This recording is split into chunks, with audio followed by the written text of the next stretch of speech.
നമസ്കാരം. ഇന്ത്യൻ വിപണിയിൽ ഇപ്പോൾ സാധാരണക്കാർക്ക് വരെ വാങ്ങാനാവുന്ന വിലയിൽ SUV കൂപ്പെ ബോഡി സ്റ്റൈലിലുള്ള കാറുകൾ ലഭ്യമായി തുടങ്ങിയിട്ടുണ്ട്.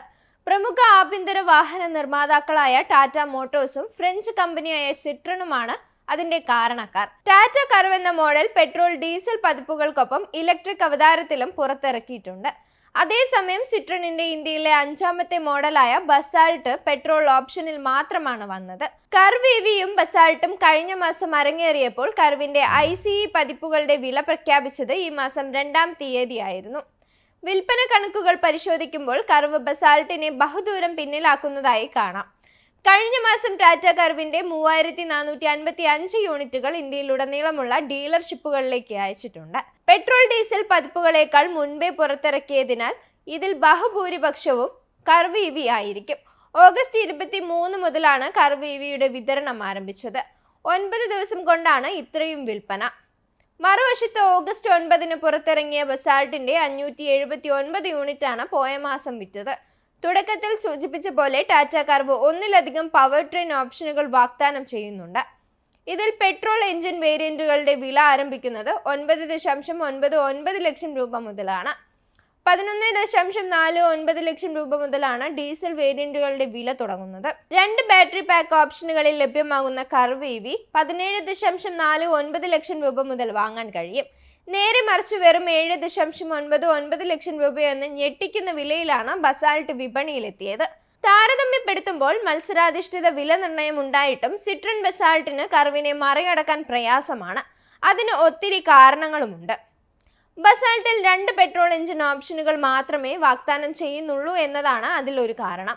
വരും കാലങ്ങളിൽ കർവിൽ കൂടുതൽ പെട്രോൾ ഡീസൽ വേരിയന്റുകൾ അവതരിപ്പിക്കാൻ അത് ബസാൾട്ടിന്റെ വിൽപ്പനയെ ഇനിയും ബാധിക്കാനിടയുണ്ട്. ടാറ്റയുടെ വിജയത്തിന് സംഭാവന നൽകുന്ന ഒരു പ്രധാന ഘടകം അതിന്റെ വിപുലമായ ഡീലർഷിപ്പ് ശൃംഖലയാണ്. ടാറ്റ ഇന്ത്യയിലെ 865 നഗരങ്ങളിലായി 1600-ലധികം ഡീലർഷിപ്പുകളുണ്ട്. മറുവശത്ത് ഫ്രഞ്ച് കമ്പനിക്ക് രാജ്യവ്യാപകമായി 100-ൽ താഴെ ഡീലർഷിപ്പുകൾ മാത്രമേ പ്രവർത്തിക്കുന്നുള്ളൂ. ഒഡീഷ പോലുള്ള സംസ്ഥാനങ്ങളിൽ സിട്രണിന് സാന്നിധ്യം പോലുമില്ല. ഇത് ബസാൾട്ടിന്റെ വിൽപ്പന സാധ്യതകൾക്ക് മങ്ങലേൽപ്പിക്കുന്നതാണ്. ഒരാൾ കാർ വാങ്ങുമ്പോൾ പരിഗണിക്കുന്ന പ്രധാന സംഗതിയാണ് വിശ്വാസ്യത. പതിറ്റാണ്ടുകളുടെ സേവന പാരമ്പര്യമുള്ള ടാറ്റയുമായി മുട്ടിച്ചു നോക്കുമ്പോൾ സിട്രൺ ഇന്ത്യൻ വിപണിയിൽ താരതമ്യേന പുതുമുഖമാണ്. കമ്പനി ഇന്ത്യയിൽ പ്രവർത്തനം ആരംഭിച്ച് 5 വർഷം കൂടിയായിട്ടില്ല. ഉപഭോക്താക്കൾക്ക് പലപ്പോഴും പുതിയ കാർ വാങ്ങുമ്പോൾ പുതുമുഖങ്ങളെക്കാൾ വിശ്വാസ്യതയുള്ള സ്ഥാപിത ബ്രാൻഡുകളെ തിരഞ്ഞെടുക്കുന്നതാണ്. ടാറ്റ കർവിൽ സിട്രൺ ബസാൾട്ടിനേക്കാൾ ആകർഷകമാക്കുന്ന നിരവധി സവിശേഷതകളുണ്ട്. ഇലുമിനേറ്റഡ് ടാറ്റ ലോഗോയുള്ള four spoke steering wheel, ambient mood lighting, voice assistant panoramic sunroof, wireless Android Auto, Apple CarPlay എന്നിവയുള്ള 12.3 inch touch screen infotainment system, 9 speaker JBL audio system, 10.25 inch digital instrument cluster എന്നിവയാണവ. കർവിന്റെ മറ്റൊരു പ്രധാന പ്ലസ് പോയിന്റ് ആണ് safety.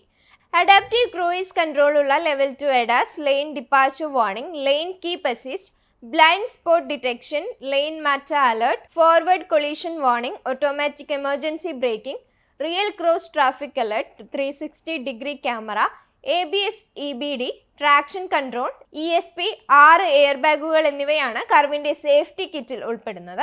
സമഗ്രമായ സുരക്ഷാ ഫീച്ചറുകൾ കാരണം ഇത് ഭാരത് NCAP ക്രാഷ് ടെസ്റ്റിൽ 5 സ്റ്റാർ റേറ്റിംഗ് നേടുമെന്നാണ് പ്രതീക്ഷിക്കുന്നത്.